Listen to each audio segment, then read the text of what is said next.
Recently, I had what I thought was a great deal locked up, and then at the last minute, I decided to back out. So in today's video, join me for an inside look at how I do deals virtually without ever seeing the properties in person, and specifically how I uncovered information that made my deal go from a great deal to a bad deal.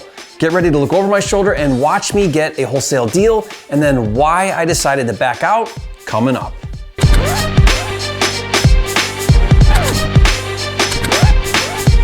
For a limited time, you can get a free copy of Jerry Norton's Data Cruncher software, which finds cheap houses in your area. Get it now at mydatacruncher.com.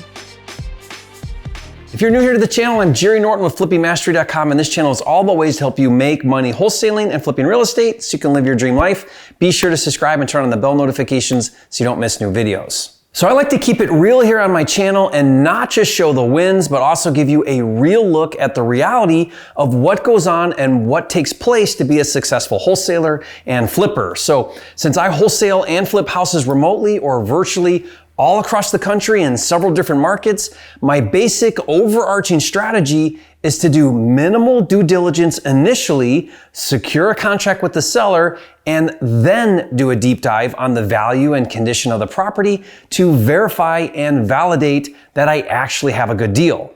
Now, don't get me wrong, my goal is not to lock up properties at bad numbers. That's a waste of everybody's time and resources, and it's not fair to the seller. I go in initially with my very best numbers using limited information. Then, once I have an executed contract with the seller, I gather more information and make sure my number is the right number by doing an extensive due diligence. And then if the new detailed information changes what I can pay for the house, I renegotiate or terminate the contract. Now I'm going to show you using a case study in a minute. But to clarify more, in most cases, I make an offer to the seller over the phone and do not first do a site visit or meet the seller at the property. Now, if the seller agrees, we send the seller a digital contract to sign right on his computer or smartphone using electronic signatures while we're still on the phone with the seller. Now, I did a video that breaks down why I believe it's better to close on the phone and why you should stop meeting sellers. Be sure to watch that video to get a better understanding of how you can do 2 to 3 times more deals by closing on the phone. Now, I'll put the link to that video in the description below and you can watch it later.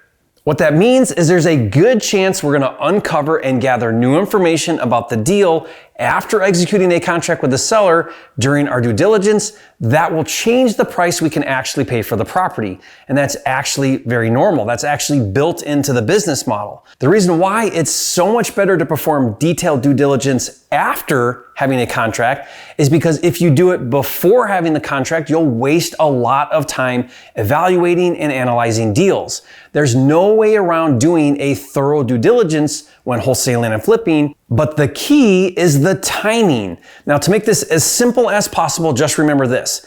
Due diligence before a contract, bad use of time. Due diligence after having a contract, good use of time. Always remember, analysis is the kiss of death in this business. It will bog you down and it will prevent you from making enough offers. And the only way to do more deals is to make more offers. And the only way to make more offers is to spend less time analyzing.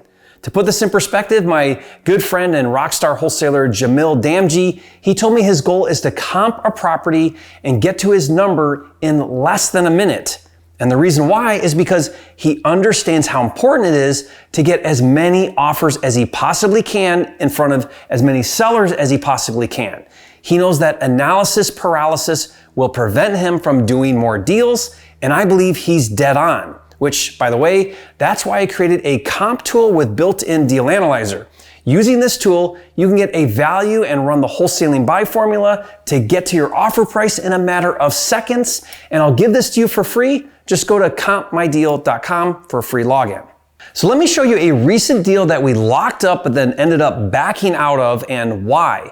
Now, this was a house being rented out and it went vacant and the seller decided to sell it as is rather than fix it up and rent it out again.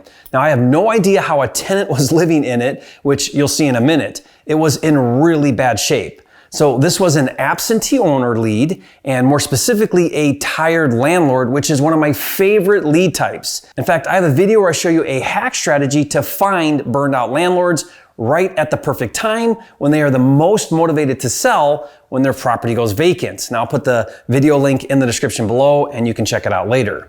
So on my deal, initially the seller told me that she wanted $40,000, and she also mentioned that she was calling a few other investors, so I knew that I would have competition. I didn't want to mess around and risk losing the deal, so I told her I would pay the full $40,000 cash and that I'd send over an agreement right away for her to sign. But she said she needed to discuss it with her husband when he got home from work, and by then she had other offers on the table, and she told me she had a few offers that were over $40,000. Welcome to the wonderful world of competition. So I asked her a really powerful question. I said, "Will you give me a final shot at the deal?" She said yes, and the following morning she came back to me and she said that if I paid $46,500, I could have the deal, which I agreed to. Now, at this point, I've only seen like 9 pictures of the property that the seller sent me. I obviously wanted more, but I had to move fast on this one since there was other interested buyers. And I also only spent a few minutes looking over the comps to establish value, so I didn't have a lot of time invested in this deal. And now I have it locked up for $46,500. And now that I have the contract, it's time to do a detailed due diligence. Keep in mind, I'm doing all of this virtually. I'm sitting in my home office 1,000 miles away. So next I sent my guy on the ground to go look at the property, do a walkthrough, take pictures and video, and give me feedback. By the way, you can find someone to do this for like $50 on Craigslist or Facebook Marketplace. Now, while he was doing a site visit, I spent a good 30 minutes or so poring over the comps and getting my head around the value. Now, initially, my quick analysis before I had the contract was that the after repair value, or ARV, was $125,000 and that it needed $25,000 in repairs. That means I should easily be able to wholesale this deal to a flipper for $65,000, making this a great wholesale deal if I have the contract with the seller at $46,500. That would give me around an $18,000 wholesale fee. But once I really dug into the deal, my ARV was coming in lower at around $115,000. And after my guy did a site visit, we found out that the property was much worse than the seller told us or let on. The 9 pictures she sent were not reflective at all of the actual condition, which is a really dumb move on the seller's part because I'm going to eventually see what's going on. So why not just disclose all of that and be transparent up front? But this is very common for sellers to underplay the real condition and issues. The reality was this house was hammered. It needed everything and it had extensive damage. The rehab wasn't $25,000, but more like $40,000. So readjusting the buy formula following the 70% of ARV less repairs of $40,000 comes to $47,500. Pretty much right where I had the deal and no room to wholesale it. Now I also do fix and flips, but this was not a house I would ever consider rehabbing. Way too much work for the return. So if I'm gonna rehab a house, I better make a lot more than $15,000 to $20,000. I'll let other flippers take on the risk and time. So I went back to the seller and I told her, after seeing the property, $46,500 just doesn't work. And even though I knew she wouldn't take a lower price, I told her I would need to buy this house for $30,000 for that number to work for me, which she declined because apparently she had another buyer at $46,000.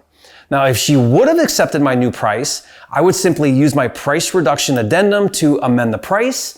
But since she didn't, I used my termination of contract addendum to cancel the contract. And if you'd like both of these addendums, I'll give them to you for free. I'll put the download link in the description below for you. So the big lesson that I hope you learn from this video is to do the least amount of work possible to secure a contract, then perform a detailed due diligence, verify you actually have a good deal. At that point, if it checks out, move forward on the deal. If not, renegotiate or terminate the contract. And a quick tip here, if you're ever unsure if you have a good deal, send 4 or 5 cash buyers to see the property and get feedback.